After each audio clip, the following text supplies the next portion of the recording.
تھا وہ محبوب آپ زیادہ قیام نہ کیا کریں. تو وہ محبوب جو ساری ساری رات جاگنے والے ہیں، یہ ناز دیکھے نا کہ جب معراج کی رات آئی تو فرماتا ہے کہ عشاء کی نماز کے بعد لمبی باندھ کے سو جاتے ہیں اور کنڈی بھی لگا لیتے ہیں. اور جبریل امین جب آتے ہیں تو یا اللہ میں کیا کروں کہ دروازہ بھی بند ہے. اب دیکھیں نا کہ مقام مصطفیٰ کیا ہے کہ وہاں پر جبریل کو بھی پتا ہے کہ اگر آپ آواز دیں گے ہو سکتا ہے کہ ساتھ میں ضائع ہو جائے.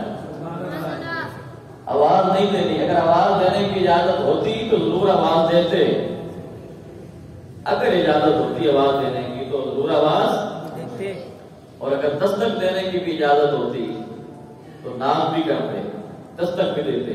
لیکن جہاں مقام مصطفیٰ ہے، مقام مصطفیٰ آواز بھی نہیں دینی. آئے بھی لینے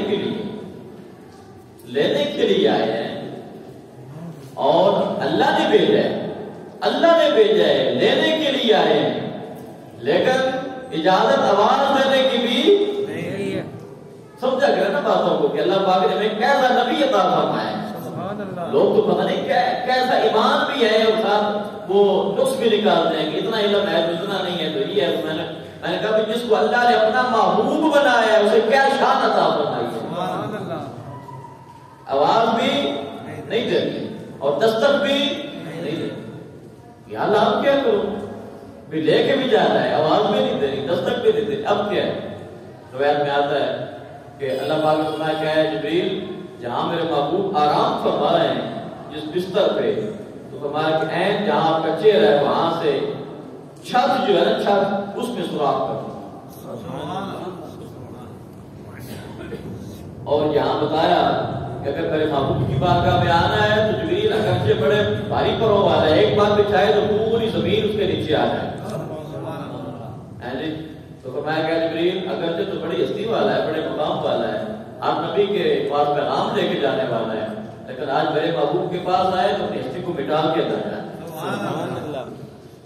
اور پھر جب اندر گئے اب اندر جا کر بھی اجازت نہیں ہے آواز دینے کی یا ہاتھ لگا کر بھی لگانے کی اجازت نہیں ہے. کیا لابھ کہتے ہیں اللہ پاک نے فرمایا کہ اور بیت میں آتا ہے کہ حضرت جبریل امین کی جب تخلیق ہوئی تو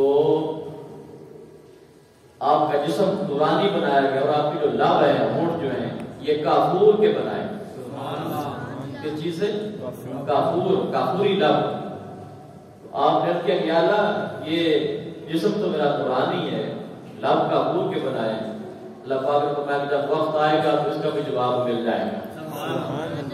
اللہ پاک نے فرمایا کہ اے جبریل اب دیکھو کہ تم نے پوچھا تھا کہ یہ لب کافوری کیوں بنائے ہیں جی. آج 27ویں کی رات ہے، میرا محبوب میرا مہمان بننے والا ہے.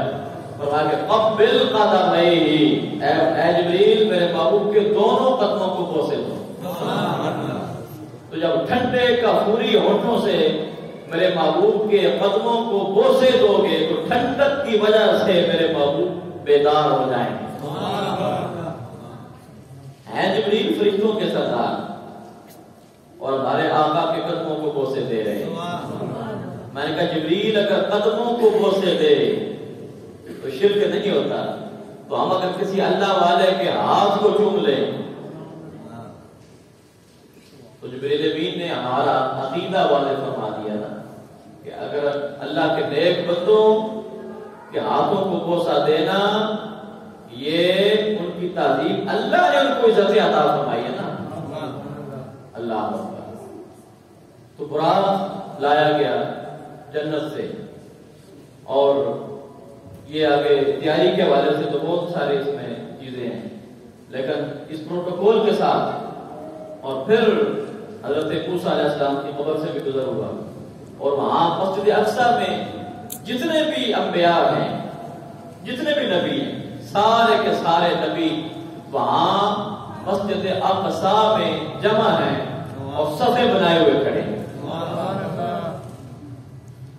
اس رات دے تارے دس دے دیں آج عرش سجایا جانا. اللہ تو سارے نبی صفے بنائے ہوئے روایت میں آتا ہے کہ اللہ کے محبوب صلی اللہ تعالی علیہ وسلم آپ کی صف میں کھڑے ہو گئے، صفیں بنی ہوئی ہیں اور اللہ کے محبوب کی صف میں کھڑے ہو گئے، آگے نہیں ہوئے جماعت کے لیے، آگے نہیں ہوئے، صف میں کھڑے ہیں۔ تو کیوں یہاں پر بھی موقع کی نہ فرمایا کہ اگر خود آگے ہوتے تو ہو سکتا ہے کسی کے لیے اعتراض کرنے والے کو تو موقع چاہیے، اعتراض تو نہیں تھا، لیکن خود نہیں کھڑے ہوئے تو جب خود کھڑے ہوئے تو جناب جبریل امین نے عرض کیا یا اللہ یہ مصلی آپ کے لیے، اس جماعت کے امام آپ کے سجدے، خلق سے اولیاء، اولیاء سے رسول اور رسولوں سے اعلیٰ ہمارا وہ شان اللہ رب العالمین نے ہمارے محبوب صلی اللہ تعالی علیہ وآلہ وسلم کو عطا فرمایا۔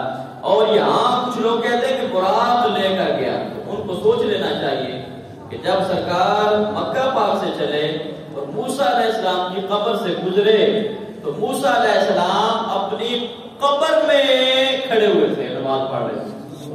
یصلی کا لفظ ہے، وہاں کچھ لوگ نماز کا کہتے ہیں، ترجمہ کرتے ہیں، اور یصلی درود شریف کے لیے بھی استعمال ہوتا ہے۔ تو یہ ہے براق کے اوپر،